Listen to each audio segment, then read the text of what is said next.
Hi everybody, I hope you're all doing really well. So today I am back to talk about the books that I have picked up since April, so doing a late spring book haul. Because actually I've been quite good since my birthday at not buying way too many books. I'm quite impressed with myself. You know how much I've been trying to stop book buying in order to bring down my TBR pile ever so slightly. And it seems to be working quite well recently. But since I do have quite a few books to get through, I better just get straight into them. Starting off, we have Who Was Betty, which is a collection of different stories, mythologies, theories from different Yorkshire-based authors around the possible identity of Betty. Now, if you're not from Yorkshire or you haven't been to Betty's tea shop, this will mean absolutely nothing to you. But there is this little tea shop chain that is predominantly based in Yorkshire called Betty's. It's really nice, kind of fancy, and it's a bit of a tourist trap, to be honest, but was especially popular where I went to university in York. And despite the fact that I went to York for 4 years, I never knew that the name Betty's is a bit of a mystery. Like, not even the family who own Betty's tea shop really know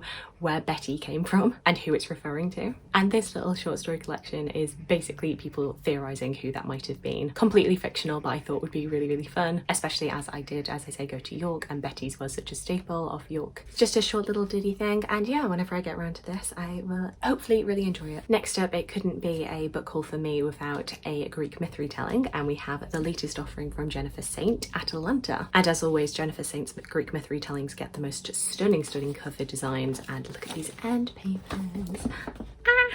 Focused on the only woman who I believe was on the Argo, with Jason and Heracles and all the other figures who were on board the Argo. And to be honest, as much as I do love Greek myth retellings, I've never actually dealt into anything that is to do with the Argo, so I feel like this female focused narrative is definitely one that is right up my street. I previously hadn't really enjoyed Jennifer Saint's Ariadne, but then was completely blown away by Electra, my review for which is down below. So I'm really hoping that with Jennifer Saint's Greek myth retellings they just get better and better, so I am very much looking forward to reading this. Next up, a non-fiction that I've already read is Red Sauce Brown Sauce by Felicity Cloake, a British breakfast odyssey. Once again, I'll link the review that I did for this and her first book, One More Croissant for the Road, down below. But this is basically her food and travel memoir going around the British Isles, sampling all the different breakfasts that we have to offer, giving her ratings for these different places and also her own recipes for how to cook the perfect whatever breakfast food. I really like Felicity Cloake's writing style. I think she's very personable. I do have some slight criticisms of this series, but overall I would definitely read anything else that she writes. Next up, we have the first of the romance books. I feel like I've been needing a little bit of comfort reading recently, and for me that does tend to be romance books, and I couldn't believe that it had been a whole year since I'd read When a Scot Ties the Knot by Tessa and I hadn't picked up anything else by her, and so I had to remedy that, and so I picked up the Duchess deal. I should have a review for this coming soon in my next installment of my 3 romance reads videos, but needless to say, it's Tessa Dare. Of course I enjoyed this. Next up, in May I actually started getting involved with my Musical Theatre Society's book club. I think their book club had been quite active around COVID, but then kind of dropped off a little bit last year, and so they were bringing it back. I decided, of course, that I had to join. And we started off with quite a chunker. We started off with Life After Life by Kate Atkinson. One of those books that I've always been meaning to read and just never picked up for whatever reason. Focused on the main character of Ursula, who is born in 1910, and we see through the story these different variations on her life up until the moment in each of these timelines when she dies. I'm sorry, I think one of my housemates is drying her hair.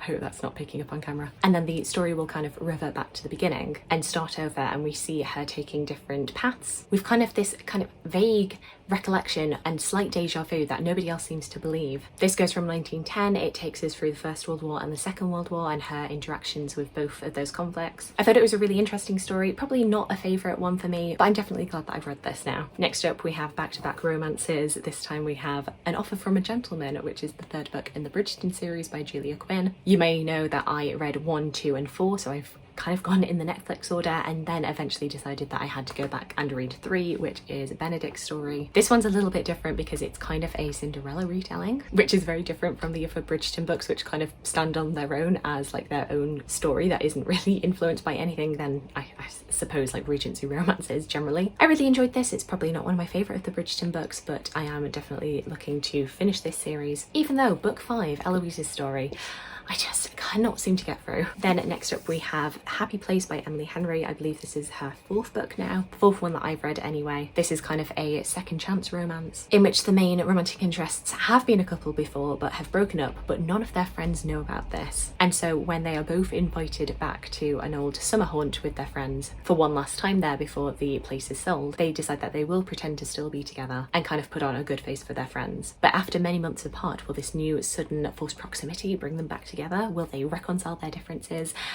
Who knows? Of course you know, because it's a romance. I was really looking forward to this because I do generally really enjoy Emily Henry's books. For me, this was a little bit disappointing. You know, it was perfectly fine, but compared to how much love I had for You and Me on Vacation, I just thought this was nothing special, to be honest. So a little sad for me. Going back briefly to history before we plunge back right into romance books, we have a book that I've been meaning to buy for myself for quite a while. A staple in the world of histories about books and literature.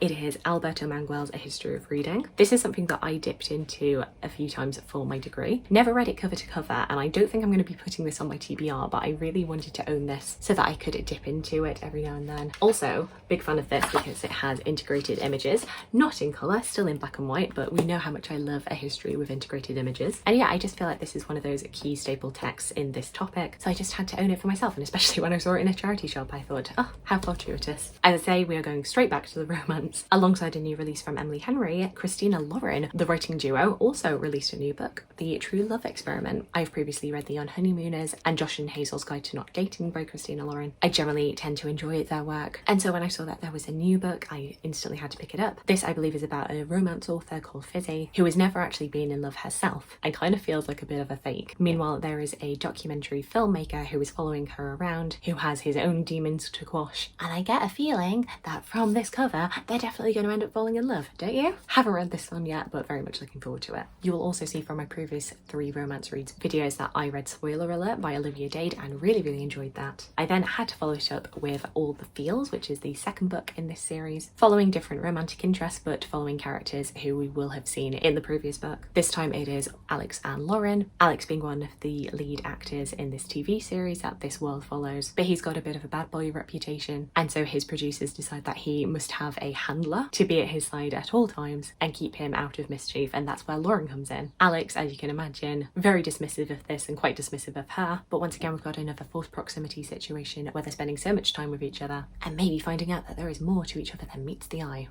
Then next up, another charity shop find was The Secret Diaries of Anne Lister. This is the 1st volume. I believe there are currently 2 out. Anne Lister, I've mentioned before, one of the most famous residents from my hometown of Halifax, known particularly for the millions of words that were in her diaries, which when decoded revealed her lesbian love affairs in quite salacious detail. And this is just 1 volume of the, I think, like 5 million words that she wrote in her lifetime. Once again, this is one not being added to my TBR, but one just adding generally to my collection. Very glad to now have this in my library. The last of the romances that I picked up recently and have read pretty much straight away was Love Theoretically by Ali Hazelwood. You'll know that I've enjoyed pretty much everything that I've read by Ali Hazelwood, and this was no exception. This I'm going to talk about in much more detail in a future 3 romance books video, so I won't say too much now, but you know, if you love Ali Hazelwood, you'll love this. If you don't, you probably won't like this. She's definitely a bit of a Marmite romance author, but I really enjoy her, so proceed with caution, but just know I really liked it. Then the final book, we are going back to history, but we are going back to a kind of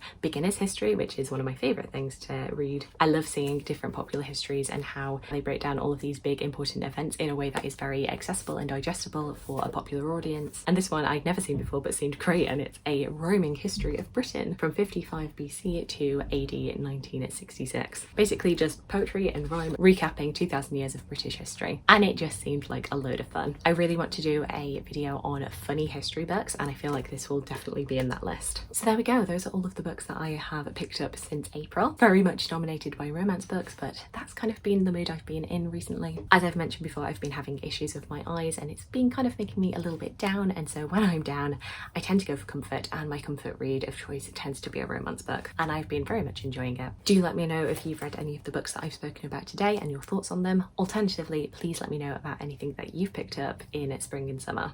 I would love to hear from you. I hope you're having a fantastic day, and I look forward to talking to you again soon. Thanks. Bye.